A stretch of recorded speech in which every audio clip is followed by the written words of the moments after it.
Comrade, সাথী, সহযোদ্ধা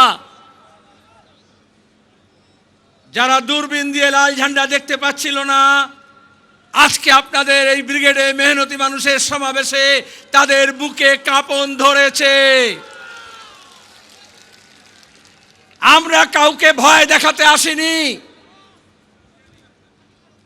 আজকে গোটা রাজ্যে যে অবস্থা চলছে, গোটা দেশে যে অবস্থা চলছে, সেখানে খেটে খাওয়া মানুষ যারা পরিশ্রম করছে, তাদের পরিশ্রমের জায়গা ছোট হচ্ছে, খেটে খাওয়া মানুষকে খুঁটে খাওয়ার পর্যায়ে নিয়ে যাচ্ছে।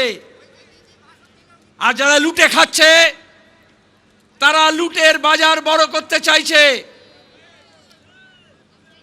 প্রতিদিন মেহনতি মানুষ, প্রান্তিক মানুষ, গরিব মানুষ, দুর্বল অংশের মানুষ যারা মাঠে ময়দানে, খালে বিলে, খনিতে, খাদানে, রাস্তার ধারে কাজ করছে, ওরা কাজ করে রবীন্দ্রনাথ বলেছিলেন।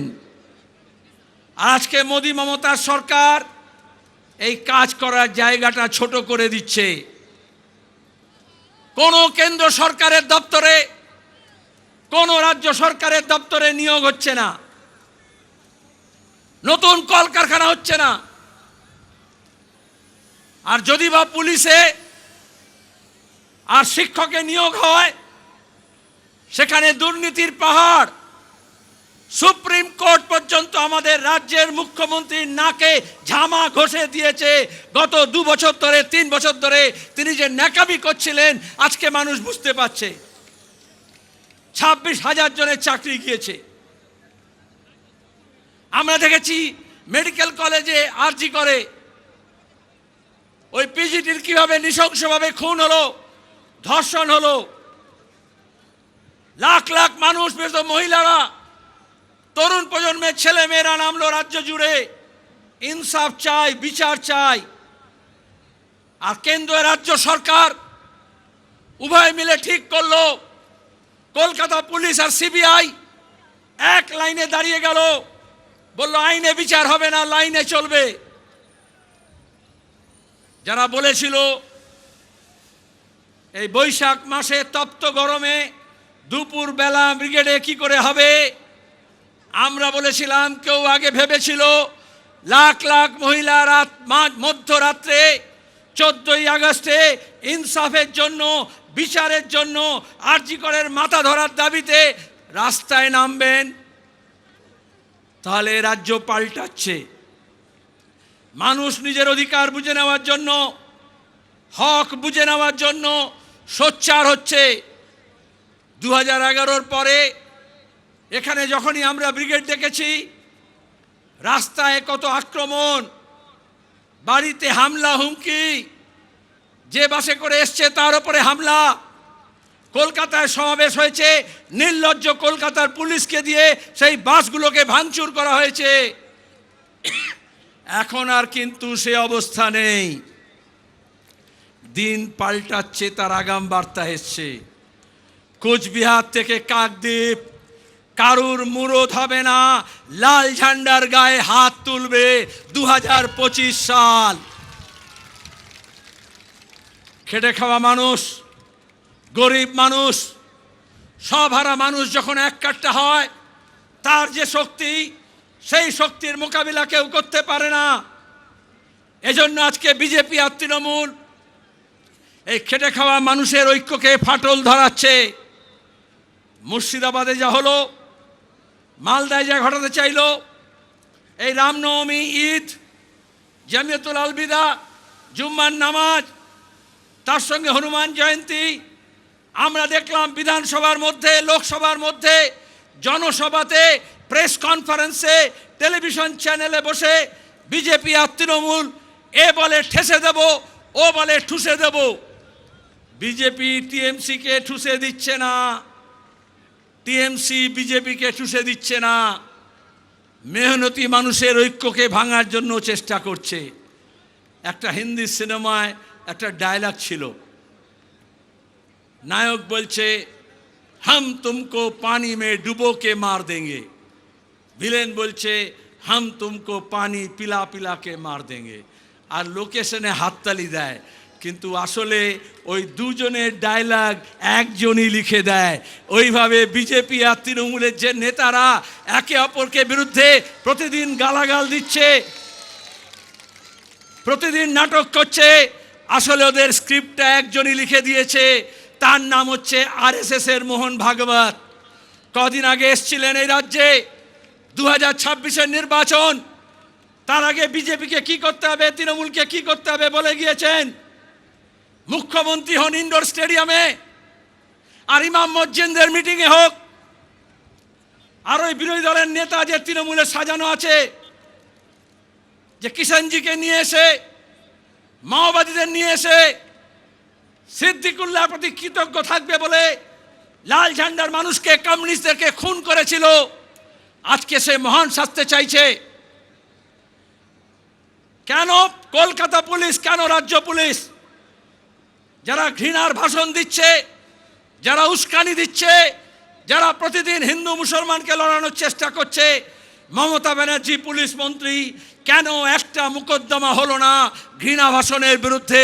আমরা এই ব্রিগেড থেকে দাবি করছি, পশ্চিমবঙ্গের বুকে সম্প্রীতি ঐক্য ভাঙার জন্য যে হিংসা ছড়াবে, এই পুলিশকে বলছি তার বিরুদ্ধে মামলা মোকদ্দমা করতে হবে, আর নাহলে আমরা গোটা রাজ্য জুড়ে সব থানায় এফআইআর করব।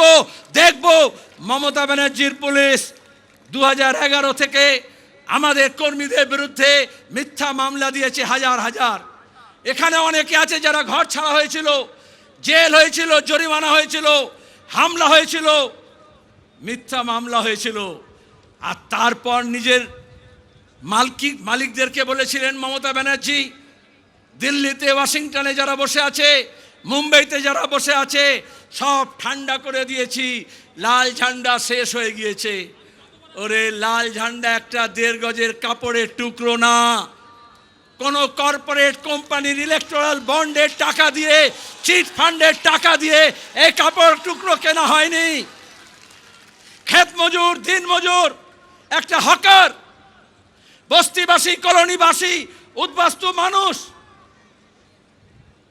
শ্রমিক, অস্থায়ী শ্রমিক, যারা দিন আনে দিন খায়, দিন মজুর, যারা বিভিন্ন স্কিমে কাজ করে, যাদের কোনো নিরাপত্তা নেই, কাজের কোনো সামাজিক নিরাপত্তা নেই, যে ভূমিহীন কৃষকের জমির দাম ছিল না, তারা সবাই জোরদার, জমিদার, মালিক, পুলিশ, এই স্বাধীন ভারতের পুলিশ, বাংলার পুলিশ হোক আর ব্রিটিশ পুলিশ হোক, তার বিরুদ্ধে লড়াই করেছে, নিজের বুকের কলজের রক্ত দিয়ে এই ঝান্ডাকে লাল করেছে। আজকে শুভেন্দু বড় বড় কথা বলছে, তৃণমূলের ঝান্ডা নিয়ে, কিষাণজির মাওবাদীদের ল্যান্ডমাইন আর মেশিন গান নিয়ে কি বলেছিল, মেদিনীপুরে লাল ঝান্ডা কেন, লাল ন্যাকড়াও দেখা যাবে না। আমরা গর্বিত, আমাদের এই কর্মী বাহিনী, যাদের জন্য কোনো ছাউনি করতে হয়নি, এয়ার কন্ডিশন ক্যাম্প তো ছেড়ে দিন, তাঁবু ছেড়ে দিন, কোনো খানার ব্যবস্থা করা হয়নি। এই প্রচণ্ড রোদে দুপুরবেলা কি করে এসে বসবে লাখ লাখ মানুষ, মিডিয়া এই নিয়ে গবেষণা করছিল।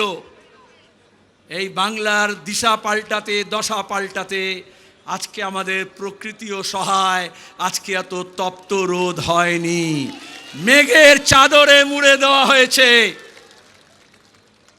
কেন আমরা এসেছি? আমরা লড়াইয়ের বার্তা দিতে এসেছি।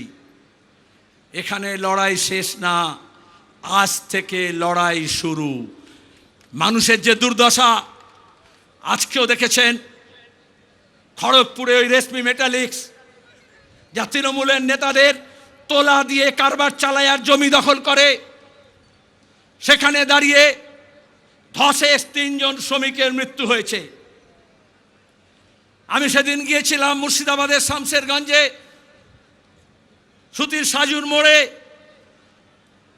কোথাও পুলিশের গুলিতে, আর কোথাও দাঙ্গাবাজ হামলাকারীদের বিরুদ্ধে আক্রমণে যে মানুষ মারা গেল তাদের কাছে গিয়েছিলাম ঐক্যের বার্তা নিয়ে, সম্প্রীতির বার্তা নিয়ে। আমরা এখানে যখন মিটিং করছি, আক্রান্ত আমরা প্রতিনিধিরা যে অম্বিকেশ মহাপাত্র কার্টুন ফরওয়ার্ড করেছিল সত্যজিৎ রায়ের বার্তা, তাকে তৃণমূল হামলা করেছিল, পুলিশ মামলা করেছিল, জেল দিয়েছিল। তার নেতৃত্বে আমাদের প্রতিনিধি দল, এখন আমরা আক্রান্ত। তারা ওই মনীন্দ্র বর্মন লোকগীতি গায়, ভাওয়াইয়া সঙ্গীত, এই শিক্ষক নিয়োগের দুর্নীতি, আজ যে 26,000-এর চাকরি গিয়েছে তার জন্য গান বেঁধেছিল, গান লিখেছিল। স্বভাব কবি, সবসময় গান লেখে, গান গায়। লোকশিল্পী বলতে পারেন, গ্রাম্য শিল্পী বলতে পারেন। গান আপলোড করার পরে পুলিশ তার বিরুদ্ধে মামলা রুজু করেছে, তাকে তোরা হামলা করেছে, সে এখন ঘর ছাড়া। যারা আমাদের ঘর ছাড়া করছে, আন্দোলনকারীদের ছাড়া করছে, আমরা শপথ নিচ্ছি তাদেরকে আমরা রাজ্য ছাড়া করে ছাড়ব।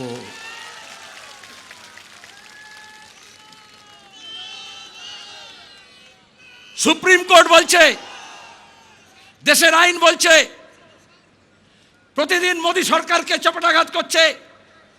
যেভাবে সার্ভেলেন্স, যেভাবে নজরদারির ব্যবস্থা করা হচ্ছে, নাগরিকদের অধিকার কেড়ে নেওয়া হচ্ছে, গণতান্ত্রিক অধিকার কেড়ে নেওয়া হচ্ছে।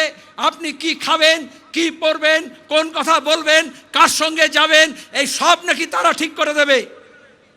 আমাদের সংবিধান বলছে আমাদের অধিকার আছে প্রত্যেকের নিজের নিজের, মেরি মার্জি। সেখানে দাঁড়িয়ে আমাদের যে বৈচিত্র্য আছে, এই যে আলাদা পোশাক আছে, আলাদা খাদ্যাভ্যাস আছে, আলাদা বুলি আছে, আলাদা ভাষা আছে, আজকে একটা ফাঁসিবাদী রাষ্ট্র তৈরি করার জন্য যে নয়া ফাঁসিবাদী ঝোঁক দেখা দিচ্ছে, আরএসএস এই কাজটা চেয়েছিল। ধর্মের উন্মাদনা তৈরি করে, ধর্মীয় ভাবাবেগ তৈরি করে একটা ধর্মীয় রাষ্ট্র করব বলে তারা গোটা দেশে, উত্তর ভারতে, মধ্য ভারতে, পশ্চিম ভারতে গত 3 দশক ধরে যে তাণ্ডব নৃত্য করেছে, গুজরাটে যে গণহত্যা করেছে, আজকে মমতার দয়ায় আর দোয়ায় সেই আরএসএস আমাদের রাজ্যে ঘর বাঁধছে আর মানুষের ঘর ভাঙছে। রাজ্যের পুলিশ, তৃণমূল কংগ্রেস, রাজ্যের প্রশাসনের মুরদ নেই এই দাঙ্গাবাজদের আটকাবে। তার জন্য লাল ঝান্ডাকে মজবুত করতে হবে, ডান্ডাগুলোকে একটু মোটা করতে হবে। তবেই আমরা বুদ্ধদেব ভট্টাচার্যের ভাষায় বলতে পারবো, এ রাজ্যে যারা দাঙ্গা করতে আসবে তার মাথা ভেঙে গুড়িয়ে দেওয়া হবে। এটা রাজ্যের মুখ্যমন্ত্রী সাহস করতে পারেন না। এই বাংলার বুকে জ্যোতি বসু বলেছিলেন যে আজকে গোটা পৃথিবী মানে, যে গোটা দেশ মানে। তাকে জিজ্ঞেস করা হয়েছিল দাঙ্গা কেন হয়, জ্যোতি বসু বলেছিলেন সরকার চাইলে দাঙ্গা হয়, আর সরকার না চাইলে দাঙ্গা হয় না। তাহলে ধুলাগড় বলুন, বসিরহাট বলুন, রানীগঞ্জ, আসানসোল বলুন, উত্তরবঙ্গের বিভিন্ন স্থান বলুন, এই গত বছর রিসরা বলুন, শিবপুর বলুন, মমতা ব্যানার্জি মুখ্যমন্ত্রী চেয়েছিলেন কারণ তিনি আরএসএসের দুর্গা। আরএসএস তাকে পরিয়েছে, খাইয়েছে, লোকবল জুটিয়েছে, কর্পোরেট ফান্ড দিয়েছে, টাকা দিয়েছে, মুরব্বিয়ানা দেখিয়েছে। আর তারপরে যত সবাইকে এক কাট্টা করেছিলেন, জামাত, জমিয়ত, মাওবাদী, এসইউসি, বিজেপি সব এক হয়ে বলেছিল লাল হটাও, দেশ বাঁচাও। লাল হটেছে কিন্তু দেশ বাঁচেনি। তাই আজকে দেশ বাঁচাতে হলে আবার লাল ঝান্ডাকে মজবুত করতে হবে, উঁচু করে তুলে ধরতে হবে। এটা শুধু ব্রিগেড সমাবেশ না, কিষাণ সভা, ক্ষেত মজদুর সংগঠন, বস্তি উন্নয়ন সমিতি, সিআইটিউ কর্মীরা গত কয়েক মাস ধরে মাঠে, ময়দানে, খেতে, খামারে, কলে, কারখানায়, ইট ভাটা থেকে যেখানে বিড়ি বাঁধে, যেখানে মিড ডে মিলের ওয়ার্কার, যেখানে আইসিডিএস এর কর্মী, যেখানে আশা কর্মী, যেখানে বিভিন্ন স্কিম ওয়ার্কার, যেখানে বেকার ছেলে মেয়ে, যেখানে পরিযায়ী শ্রমিক, যেখানে গিগ ওয়ার্কার, তাদের সবার কাছে আপনারা গিয়েছেন। যে কৃষক ফসলের দাম পায় না তার লড়াই, যার সার কালোবাজারি হয় তার লড়াই, যে ফসল রাখার জায়গা পায় না কোল্ড স্টোরেজে তার লড়াই, যে মজুরি পায় না তার লড়াই, যে বেকার কাজ পায়নি তার লড়াই, আর যারা কাজ পেয়েও এই তৃণমূলের অপদার্থতার দুর্নীতির জন্য কাজ হারিয়েছে তাদের লড়াই। এই সব লড়াইকে মালা গাঁথার মতো করে আমাদের যেমন পুঁথি গাঁথা হয়, যেমন একটা মালা হয়, যেমন ফুলগুলোকে একটা সুতোর মধ্যে গেঁথে মালা তৈরি করা হয়, সেই রকম এই ধরনের আন্দোলনগুলোকে গণ আন্দোলনের জোয়ার তৈরি করার জন্য প্রত্যেকটা আন্দোলনকে আমাদের ঐক্য একই সূত্রে গাঁথতে হবে।